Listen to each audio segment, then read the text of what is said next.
Assalamualaikum warahmatullahi wabarakatuh. Bertemu kembali di channel Math Education Official. Apa kabar kalian? Sehat-sehat selalu kan? Dan tetap semangat belajar matematikanya. Nah, pada pembelajaran kali ini akan kita pelajari materi di subbab yang keempat, yaitu ukuran penyebaran data. Adapun submateri yang akan kita pelajari di subbab ini adalah menentukan simpangan baku pada data tunggal.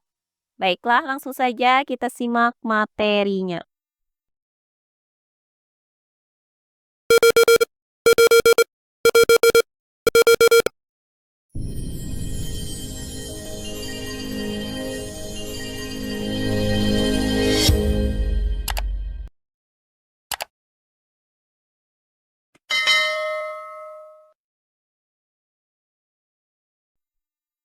Ukuran penyebaran data. Kali ini kita masih membahas materi yang keenam di subbab ini, yaitu simpangan baku. Misalkan diberikan data tunggal yang disajikan dalam bentuk tabel distribusi frekuensi berikut ini. Berdasarkan tabel ini, data tadi itu terdiri dari X1, X2, X3, sampai dengan Xn. Di mana banyaknya X1 ada F1, banyaknya X2 ada F2, banyaknya X3 ada F3, sampai dengan banyaknya Xn ada Fn. Maka, simpangan baku dari tabel distribusi frekuensi ini dapat dirumuskan sebagai berikut. S sama dengan akar dari sigma I sama dengan 1 sampai dengan N dari Fi dikali Xi dikurang X bar dipangkatkan dengan 2 per sigma I sama dengan 1 sampai dengan N dari Fi. Nah, di mana S di sini adalah simpangan baku, kemudian Xi adalah datum ke I, kemudian Fi adalah frekuensi datum ke I, dan X bar adalah nilai rata-ratanya. Nah, untuk lebih jelasnya lagi bagaimana cara menentukan simpangan baku pada data tunggal, maka perhatikan contoh soal berikut ini. Berikut ini data penjualan sepatu di sebuah toko. Tentukan simpangan baku dari data di atas. Baiklah, untuk penyelesaiannya adalah sebagai berikut. Nah, di soal ini diberikan data tunggal yang disajikan dalam bentuk diagram batang. Maka sebelum kita menentukan simpangan bakunya, pertama-tama kita nyatakan diagram batang ini ke dalam bentuk tabel distribusi frekuensi, yaitu sebagai berikut. Karena banyaknya batangan di sini ada 9, maka banyaknya kelas di sini ada 9 kelas. Sehingga untuk ukuran sepatu ini kita nyatakan sebagai Xi, sedangkan frekuensinya kita nyatakan sebagai Fi. Nah, berdasarkan diagram batang ini, maka ukuran sepatu 39 itu terjual sebanyak 1 sepatu. Kemudian ukuran sepatu 39 terjual sebanyak 1 sepatu. Berikutnya ukuran sepatu 40 terjual sebanyak 2 sepatu. Berikutnya untuk ukuran sepatu 41 terjual sebanyak 4 sepatu. Berikutnya untuk ukuran sepatu 42 terjual sebanyak 5 sepatu.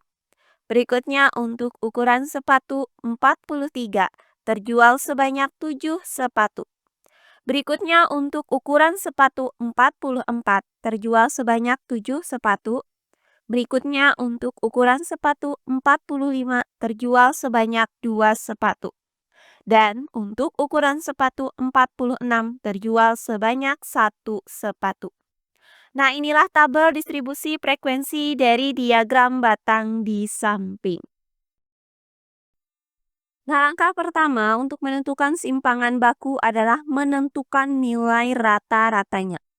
Adapun nilai rata-rata dari data tunggal yang disajikan dalam bentuk tabel distribusi frekuensi itu dapat dirumuskan dengan X bar sama dengan sigma I sama dengan 1 sampai dengan N dari Xi dikali Fi per sigma I sama dengan 1 sampai dengan N dari Fi. Nah, berdasarkan rumus ini maka akan kita cari nilai dari sigma I sama dengan 1 sampai dengan N dari XI dikali FI. Maka kita buat kolom yang menyatakan XI dikali FI, yaitu sebagai berikut. Nah, untuk mengisi kolomnya, maka tinggal kita kalikan saja kolom XI dengan kolom FI. Sehingga 38 dikali 1 itu hasilnya adalah 38. Berikutnya 39 dikali 1 hasilnya adalah 39. Berikutnya 40 dikali 2 hasilnya adalah 80. Berikutnya 41 dikali 4 hasilnya adalah 164. Berikutnya hasil dari 42 dikali 5 hasilnya adalah 210. Berikutnya hasil dari 43 dikali 7 hasilnya adalah 301. Berikutnya hasil dari 44 dikali 7 adalah 308. Berikutnya hasil dari 45 dikali 2 adalah 90. Terakhir 46 dikali 1 hasilnya adalah 46.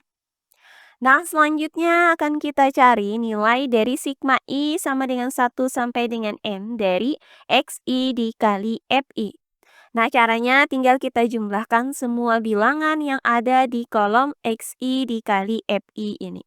Yaitu 38 ditambah 39 ditambah 80 ditambah 164 ditambah 210 ditambah 301 ditambah 308 ditambah 90 ditambah 46. Hasilnya adalah 1276. Nah, selanjutnya akan kita cari nilai dari sigma I sama dengan 1 sampai dengan N dari FI. Nah, caranya tinggal kita jumlahkan saja semua bilangan yang ada di kolom FI ini. Maka 1 ditambah 1 ditambah 2 ditambah 4 ditambah 5 ditambah 7 ditambah 7 ditambah 2 ditambah 1. Hasilnya adalah 30. Maka didapat sigma I sama dengan 1 sampai dengan N dari FI itu sama dengan 30. Nah, langkah selanjutnya tinggal kita cari nilai rata-ratanya menggunakan rumus ini. Nah, selanjutnya tinggal kita substitusikan nilai-nilai ini ke dalam rumusnya. Sehingga didapat X bar sama dengan 1276 per 30. Nah, hasil dari 1276 dibagi 30 adalah 42,5. Sehingga didapat nilai rata-ratanya adalah X bar sama dengan 42,5. Nah, selanjutnya langkah yang kedua akan kita cari nilai simpangan bakunya dengan menggunakan rumus S sama dengan akar dari sigma I sama dengan 1 sampai dengan N dari FI dikali XI dikurang X bar dipangkatkan dengan 2 per sigma I sama dengan 1 sampai dengan N dari FI. Maka akan kita cari nilai dari sigma I sama dengan 1 sampai dengan N dari FI dikali XI dikurang X bar dipangkatkan dengan 2 ini. Oh iya, sebelum kita lanjut, jangan lupa like, komen, dan subscribe channel YouTube ini dan nyalakan lonceng notifikasinya agar kalian tidak ketinggalan video-video terbaru dari channel ini. Serta jangan lupa share video ini sebanyak-banyaknya ke teman-teman kalian agar kita bisa saling berbagi ilmu. Nah, untuk mencari nilai dari sigma I sama dengan 1 sampai N dari FI dikali XI dikurang X bar dipangkatkan dengan 2 ini, maka kita cari terlebih dahulu nilai dari XI dikurang X bar, kemudian nilai XI dikurang X bar dipangkatkan dengan 2, dan nilai FI dikali XI dikurang X bar dipangkatkan dengan 2 yang disajikan dalam bentuk kolom berikut ini. Nah, pertama akan kita cari XI dikurang X bar. Nah, untuk kelas ke-1 dengan X1 sama dengan 38 dan X bar sama dengan 42,5. Maka X1 dikurang X bar yaitu 38 dikurang 42,5 hasilnya adalah negatif 4,5.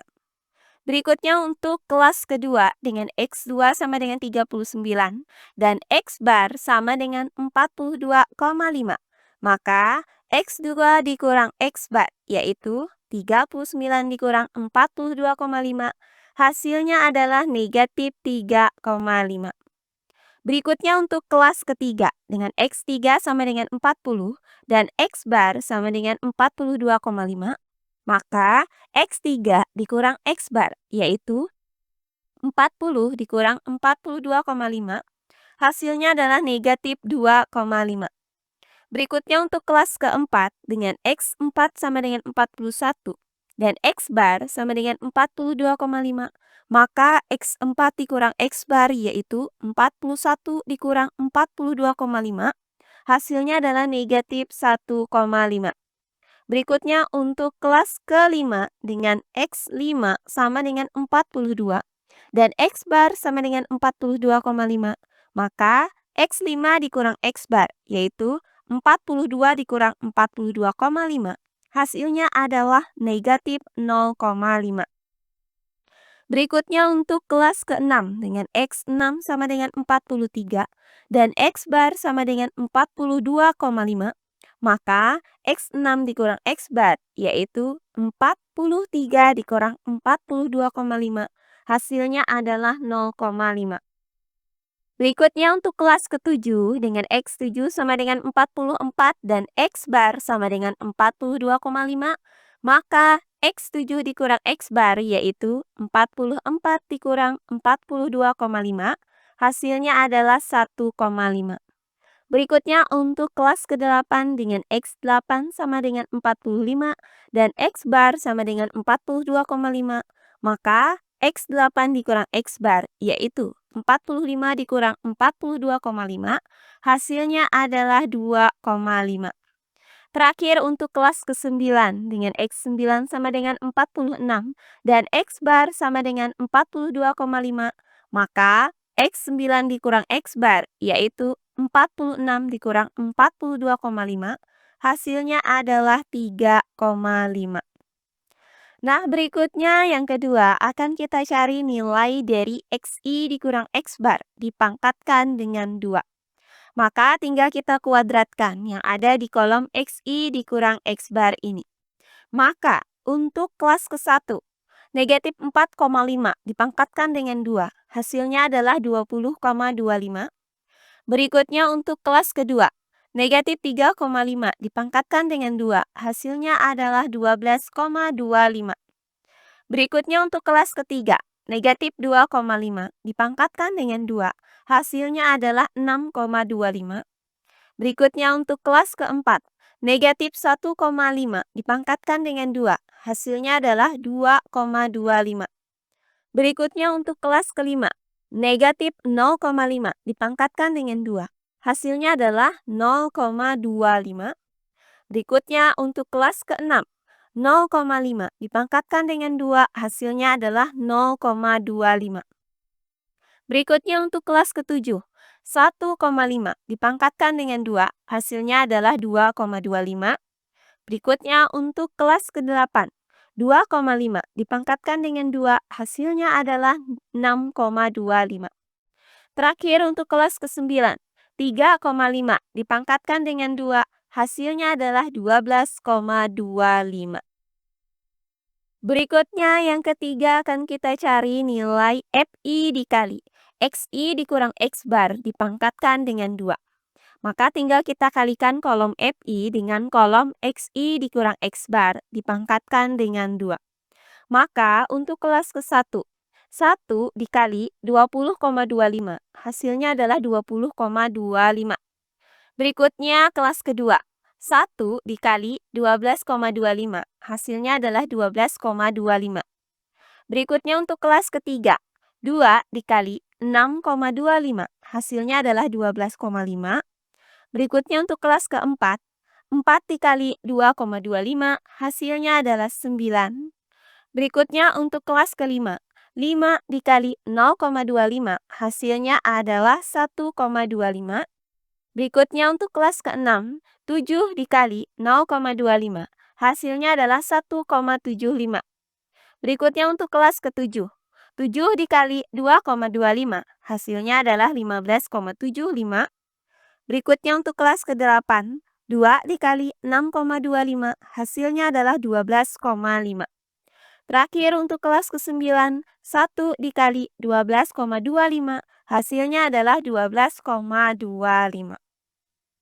Nah, berikutnya yang keempat, kita jumlahkan seluruh bilangan yang ada di kolom FI dikali XI dikurang X bar dipangkatkan dengan 2. Maka 20,25 ditambah 12,25 ditambah 12,5 ditambah 9 ditambah 1,25 ditambah 1,75 ditambah 15,75 ditambah 12,5 ditambah 12,25, hasilnya adalah 97,5. Maka didapat nilai dari sigma I sama dengan 1 sampai dengan N dari FI dikali XI dikurang X bar dipangkatkan dengan 2. Itu sama dengan 97,5.